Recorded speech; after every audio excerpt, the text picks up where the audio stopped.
સંધાન all Gujarat integrated classroom સેટેલાઇટના માધ્યમથી જોડતી કડી એટલે સંધાન. Good afternoon, friends. My name Dr. Neepa Vyas. I am from Government Law College, Ahmedabad. Today we are here going to discuss about the topic of Constitution of India, under which we are going to deal with the fundamental duties of the citizen of India. તો friend, આ જે fundamental duties જેને આપણે મૂળભૂત ફરજો કહીએ છીએ ભારતના બંધારણમાંથી જે આપણને પ્રાપ્ત થયેલી છે, એ સમજતા પહેલાં મને તમારી સામે કોન્સ્ટિટ્યુશનનો થોડોક કોન્સેપ્ટ ક્લિયર કરવાની ઈચ્છા થાય છે કે ફ્રેન્ડ્સ, કોન્સ્ટિટ્યુશન એટલે શું? તો being the student of first and second semester, this concept is new for all kinds of students. So I would like to discuss what is the meaning of constitution, not under any legal definition, પણ સામાન્ય અર્થની અંદર જો કોન્સ્ટિટ્યુશનને સમજવું હોય તો એની વ્યાખ્યા આવી રીતે આપી શકાય કે constitution is the only written document which prescribes for rules of governance of the states and also enumerates various rights which are non-transferable and are available against the state itself, and these rights are available to the citizens of states. તો બંધારણ એટલે શું?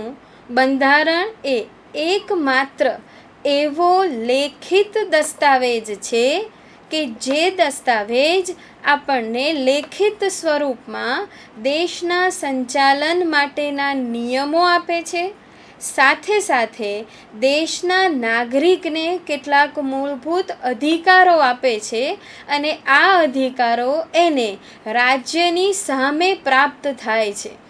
હવે જે અધિકારોની વાત કરે એ ફરજોની ચર્ચા કર્યા વગર રહી શકે નહીં. તો એવો એક ખ્યાલ જ્યારે ભારતનું બંધારણ ઘડવામાં આવ્યું, અમલમાં આવ્યું, ત્યારથી 1950થી એક ચર્ચાનો વિષય હતો કે ભારતનું બંધારણ માત્ર અને માત્ર તેના નાગરિકોને રાજ્યની વિરુદ્ધ અધિકારો જ આપે છે, પરંતુ રાજ્યની જેમ ફરજો છે under the head of part 4 of the constitution, directive principles of state policy. તો શું આવી કોઈ ફરજો ભારતના નાગરિકો ઉપર ન આપવી જોઈએ? આવી જ્યારે પુષ્કળ પ્રમાણમાં કાનૂની ચર્ચાઓ એ વેગ લીધો ત્યારે ભારતના બંધારણની અંદર આ મૂળભૂત ફરજોનો વિષય દાખલ કરવાની અત્યંત જરૂર ઊભી થઈ. જે જરૂરિયાત આપણે 1976માં પૂરી કરી by way of 42nd amendment. આ જે 42માં બંધારણીય સુધારાથી ભારતના બંધારણની અંદર એક આખો નવો પાર્ટ ઉમેરવામાં આવ્યો અને આ પાર્ટ દ્વારા આપણને under article 51 capital A we are having fundamental duties. તો આ એવી મૂળભૂત ફરજો છે જે દરેક નાગરિકના ભાગમાં આવેલી છે અને દરેક નાગરિકે આ મૂળભૂત ફરજોનું પોતાના અંતઃકરણથી પાલન કરવું જોઈએ. એક એવો પણ વિવાદ છે કે આજની તારીખમાં પણ કે શું મૂળભૂત ફરજોનું કાયદાથી પાલન ન કરાવી શકાય? આમાં બે મતાંતર આપણી પાસે પ્રાપ્ત થાય છે. સમાજનો એક ન્યાયિક વર્ગ એવું કહે છે કે કારણ કે એ મૂળભૂત સ્વરૂપની ફરજો છે, પરિણામે એ કોઈ સ્ટેચ્યુટરી ડ્યુટીઝ નથી આવતી. We can impose some kind of pressure or we can impose mandatory follow-ons of these duties.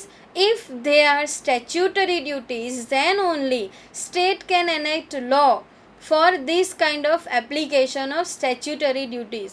પણ બીજો વર્ગ સામે એ જવાબ આપે છે કે આ સ્ટેચ્યુટરી ડ્યુટીઝ કહેવાય છે કારણ કે they are prescribed under Constitution of India.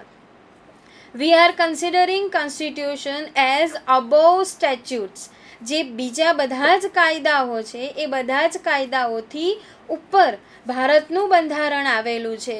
તો હું પોતે એવું કહીશ કે આ ફંડામેન્ટલ ડ્યુટીઝ છે they are, if people consider it as non-statutory duties, but my view is that fundamental duties are above statutes because they are prescribed under the only solemn written document of the nation, that is Constitution of India. તો એનો અમલ રાજ્યના વ્યક્તિઓ દ્વારા કરાવી શકાય છે, પણ એની સાથે સાથે આપણી ઉપર અમુક મર્યાદાઓ છે. તે મર્યાદાઓ પાર્ટ 3 અને પાર્ટ 4ની અંદર જણાવેલી છે. But that is not the issue of debate of today's topic. આપણે એ સમજવાનું છે કે મૂળભૂત ફરજો કઈ કઈ છે અને એનું પાલન કેવી રીતે કરાવી શકાય છે અને એના પાલન કરવામાં કઈ કઈ મુશ્કેલીઓ નડે છે. આ જે મૂળભૂત ફરજોનું જે આખું ચેપ્ટર છે એ ચેપ્ટર મેં આગળ જણાવ્યું એમ 1976માં ઉમેરવામાં આવેલું છે. આપ આપની સ્ક્રીન ઉપર વાંચી શકો છો કે આ જે ફંડામેન્ટલ ડ્યુટીઝનું ચેપ્ટર જે છે તે કોન્સ્ટિટ્યુશન 42nd અમેન્ડમેન્ટ એક્ટ 1976થી અમલમાં આવેલું છે અને તે દ્વારા એક આખો નવો પાર્ટ 4 કેપિટલ એ આપણા બંધારણમાં ઉમેરવામાં આવેલો છે.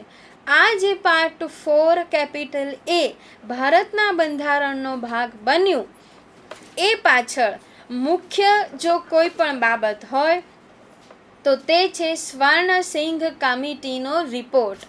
આ રિપોર્ટમાં એવું રેકમેન્ડ કરવામાં આવેલું હતું કે ભારતના બંધારણમાં પણ મૂળભૂત ફરજો જે દરેક નાગરિકની છે તેનો પણ સમાવેશ કરવો જોઈએ, અન્યથા ભારતનું બંધારણ અધૂરું લાગે છે.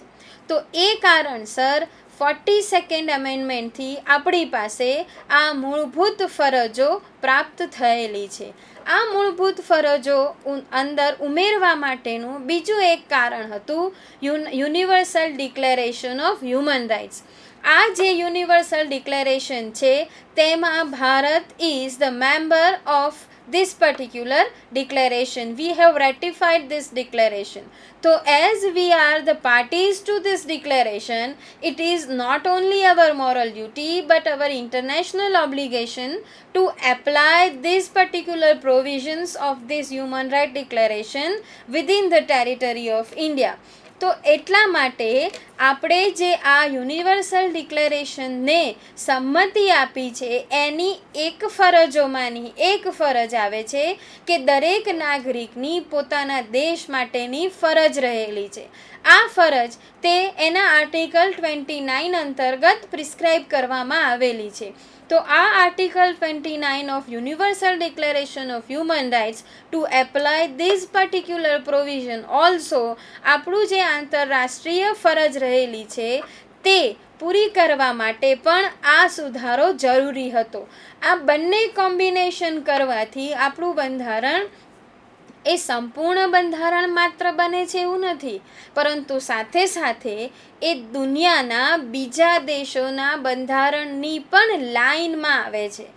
After addition of these fundamental duties, Indian Constitution has put in line with the constitutions of USA, then USSR, then Switzerland, then the constitution of China. આ બધા જે જુદા જુદા દેશો છે તે દરેક દેશ એક યા બીજી રીતે પોતાના નાગરિકો ઉપર આવી ફરજો આપે છે, જે ભારતે પણ ફ્રોમ ધ યર ઓફ 1976 દરેક નાગરિકના પાસે it is in the bag of each and every citizen of India to render their fundamental duties towards nation and people of nation. આ તમામ ફરજો એ ભારતના દરેક નાગરિકે પોતાના દેશના અન્ય વાસીઓ પ્રત્યે તે સાથે સાથે જ પોતાના દેશ પ્રત્યે અદા કરવાની છે. તો આ બધી જે ફરજો છે એ ફરજો કઈ છે? આ ફરજોને 10 કમાન્ડમેન્ટ્સ ઓફ કોન્સ્ટિટ્યુશન તરીકે ઓળખી શકાય. પણ આ 10 કમાન્ડમેન્ટ્સમાં આપણી પાસે after the year 2002 we have 11 commands of fundamental duties. હું એને કમાન્ડના ફોર્મમાં એટલા માટે બતાવું છું કારણ કે બિઈંગ ધ સિટીઝન, જો આપણે એક દેશનું નાગરિકત્વ પ્રાપ્ત કરતા હોઈએ, એનો દરજ્જો પ્રાપ્ત કરતા હોઈએ, તો એ અધિકારની સાથે ફરજ પણ એટલી જ મેન્ડેટરી છે. It is a matter of ethics of each and every citizen. તો એટલા માટે એના 11 commands of our Indian constitution તરીકે પણ બતાવી શકાય છે. આ જે ફંડામેન્ટલ ડ્યુટીઝ જે છે તે આપની સ્ક્રીન ઉપર જોઈ શકો છો કે આ જે બધી fundamental duties under article 51 capital A આપેલી છે તે આવી રીતે વાંચી શકાય છે.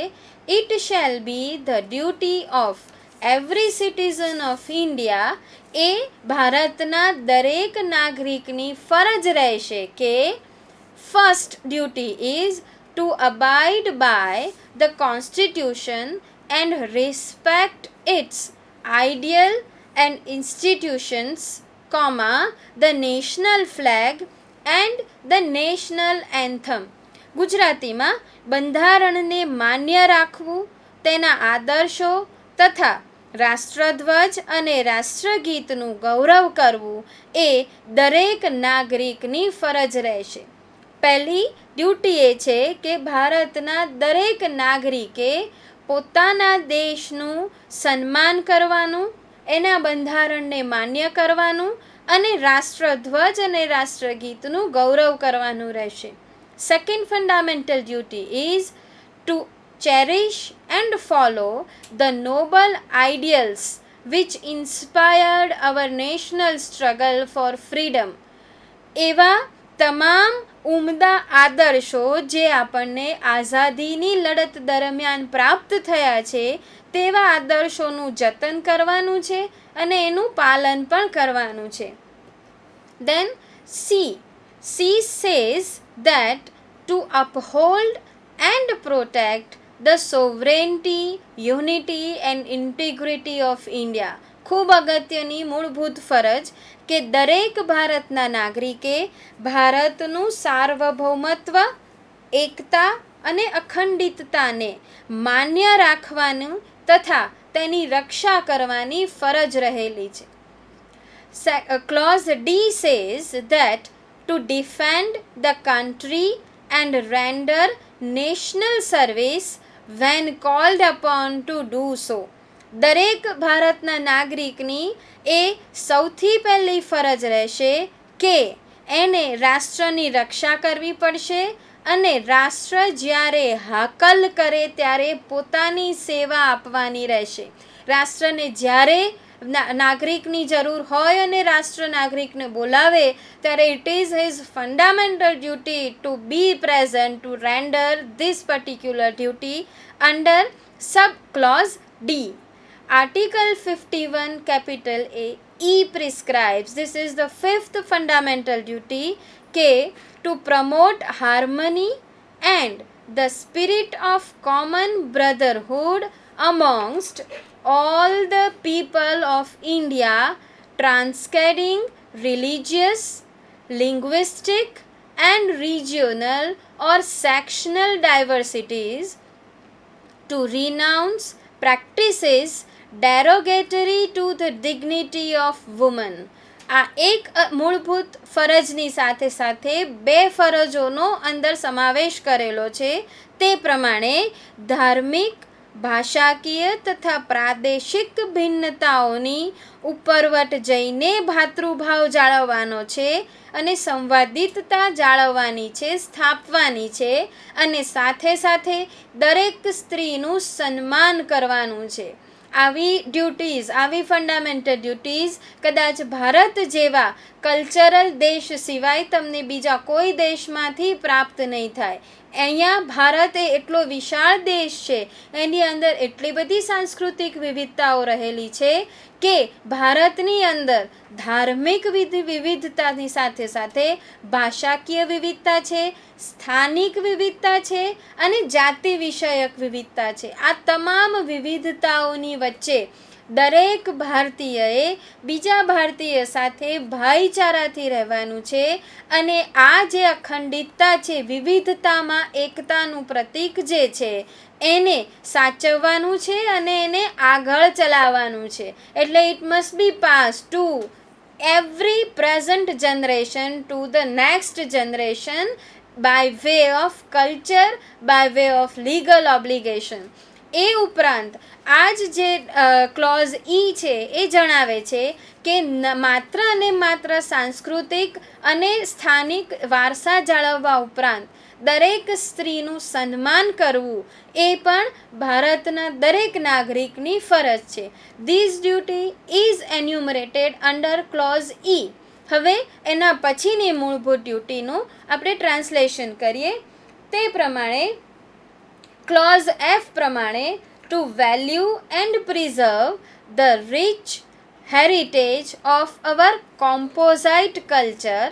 અને એનો અર્થ એમ થાય છે કે આપણી જે આગવી સાંસ્કૃતિક વારસો છે એ વારસાને આપણે સમજવાનો છે, એને જાળવવાનો છે અને એને આગળ ચલાવવાનો છે. એટલે માત્ર ને માત્ર પશ્ચિમી સંસ્કૃતિથી ઘેરાઈને એનું અનુકરણ કરવાનું નથી, પરંતુ આપણા સાંસ્કૃતિક વારસાને જાળવીને સો કોલ્ડ મોડર્નિટીનો ઉપયોગ કરવાનો છે. Clause G, which is most important, that says that to protect and improve the natural environment including forests, lakes, rivers and wildlife. And it adds further that and to have compassion for living creatures. Only Indian culture can say that to have compassion for another living creature is also the fundamental duties. આ આપણા બંધારણની સુંદરતા છે, આ આપણા સંસ્કૃતિની સુંદરતા છે, આ આપણી બ્રોડનેસ છે, આ આપણું કલ્ચર છે કે આપણે બીજા લિવિંગ ક્રીચર્સ માટે પણ કમ્પેશન ધરાવવાની વાત કરીએ છીએ. ગુજરાતીમાં જો આ બાબતને ટ્રાન્સલેટ કરવામાં આવે તો પ્રાણી માત્ર પ્રત્યે પ્રેમ રાખવો તથા જંગલ, સરોવરો,